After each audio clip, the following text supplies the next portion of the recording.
Indonesia, Soeharto itu dan rejim Orde Barunya tidak lebih dari pelayan bagi perusahaan-perusahaan multinasional. Perusahaan-perusahaan ini tidak bertanggung jawab untuk siapapun kecuali sekelompok kecil pemilik modal yang kepentingannya cuma untuk memaksimalkan keuntungan mereka saja.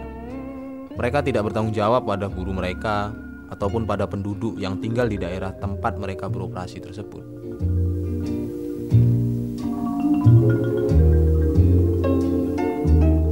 Negara-negara berkompetisi untuk menarik perusahaan-perusahaan multinasional untuk menanamkan modalnya di negaranya masing-masing. Negara-negara tersebut harus menawarkan suplai, misalnya dengan buruh murah yang sudah dipatuhkan, bahan-bahan mentah yang murah, tidak ada undang-undang tentang lingkungan hidup, dan akses penuh untuk pasar lokal. Buruh-buruh di seluruh dunia dipaksa untuk bersaing satu sama lain dalam perlombaan ke bawah.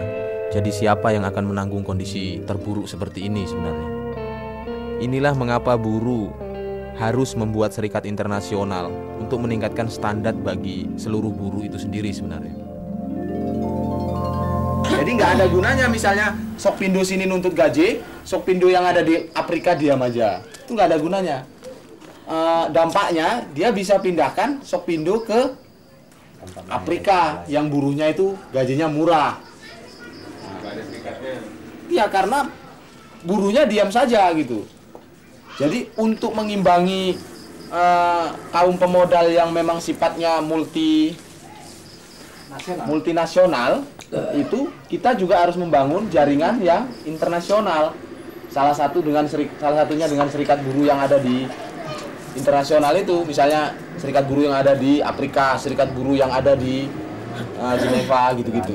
Nah, misalnya dengan IUF dengan ini gitu. Jadi kalau mengadakan gerakan, mengadakan tuntutan itu bisa sama.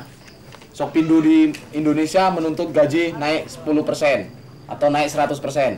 Sokpindo yang di Afrika juga nuntut 100%. Sehingga perusahaan mereka akan kewalahan untuk akan dipindahkan dimanapun, tetap buruhnya akan nuntut itu. Nah, itu perlunya membangun interaksi, solidaritas antar kita, membangun jaringan.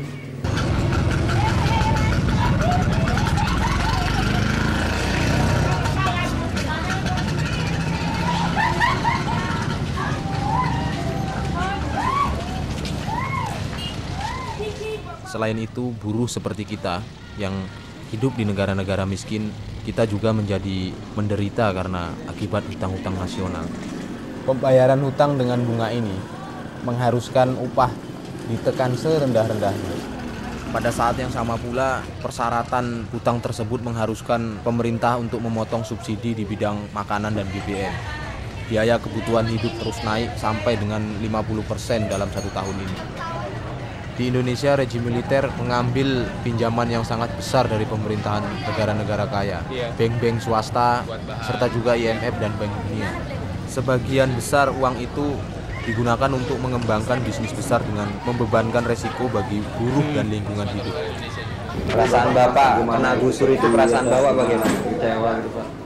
Bagi kami ya tidak, oleh karena tadi sudah saya bilang kan, kami itu semua merasa setuju. Oleh karena pemerintah ini kan tidak bisa ditantang, maka itu kan Pak Soeharto yang pegang. Nah itu. Jadi demi pembangunan gitu Pak? Demi untuk pembangunan, tapi sehingga yang keselnya itu kami lihat itu sehingga sekarang tidak ada dibangun apapun. Selama pembangunan ini Bapak ada merasakan nggak? Ya.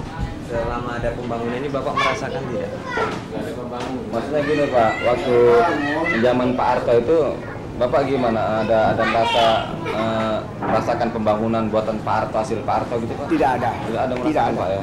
Baik para hadirin sekalian, kita sudah berbaris dan mengelilingi yaitu bendera kita. Jadi dia akan melaksanakan penurunan bendera. Oke, siap? Berhormat dulu. Jadi penghormatan kepada bendera kita. Hormat! Gerak! Tegak! Gerak! Melaksanakan penurunan bendera. Inilah gajah kita menurunkan bendera.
Mereka bilang pinjaman-pinjaman ini membantu kita membangun ekonomi. Tapi sebenarnya apa arti kata pembangunan? Bank-bank tersebut meminjamkan uang untuk membeli tank-tank, pesawat-pesawat tempur, dan ranjau-ranjau untuk menekan pergerakan sosialis. Apakah ini yang disebut pembangunan? Dan juga bank-bank tersebut meminjamkan uang untuk memperbesar perusahaan-perusahaan yang sudah besar, membunuh usaha-usaha lokal yang lebih kecil. Apakah ini yang disebut pembangunan juga? Bank-bank tersebut meminjamkan uangnya sehingga orang-orang kaya dapat membeli tanah yang dulunya dimiliki oleh rakyat miskin. Sehingga beras dan sayuran yang kita tanam untuk makan kita ganti dengan kelapa sawit, karet, dan kemudian diekspor ke negara-negara kaya. Apakah ini yang disebut pembangunan? Bank-bank tersebut juga meminjamkan uangnya untuk membuat bahan kimia yang meracuni kita. Apakah ini juga disebut pembangunan?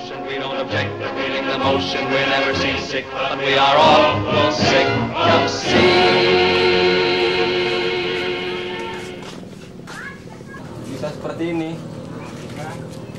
Tolong dibersihkan dulu, Pak. Nggak ada lebih dari ini. Apa warung kampung nggak lebih dari ini. Apa Bapak nggak kepingin maju? Ya kalau kita begini. Tapi masa dana yang susah. Tolong diberesi kursi saya, Pak. Saya nggak biasa duduk kursi yang seperti ini. Duduk adanya Terpaksa ini. nih saya kemarin nih. Panas. Jalan rusak.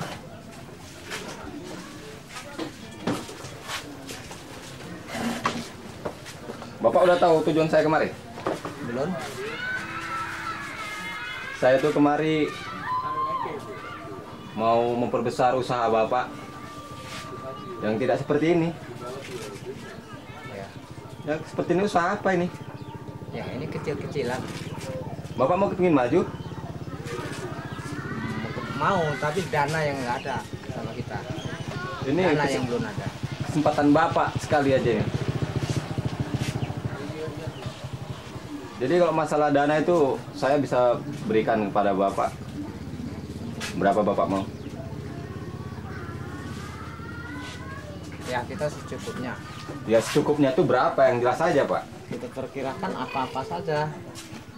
Kalau lah warung ini saja sudah menyukupi. Kalau lah kira 3 miliar sudah menyukupi. 3 miliar buat usaha apa Pak? Di sini saya akan mengajukan beberapa persyaratan. Yang terutama itu Bapak harus membangun usaha Bapak. Iya. Tahu artinya membangun usaha Bapak? Tahu. Udah gitu kita harus menciptakan tempat tinggal buruh itu yang tidak layak. Di mana Barak. Kita seperti bikin barak. seperti barak. Kita bisa buat satu barak itu Ya, 5 orang ataupun 7 orang buruh satu barak. satu barak. Ngerti Pak maksudnya itu? Ngerti. Di samping itu mungkin ada anak-anak buruh, kita bisa manfaatkan tuh Pak. Tempat kerja. Iya. Dengan anak-anak buruh yang tidak sekolah itu bisa kita tarik itu. Ya. Demi keberhasilan usaha kita.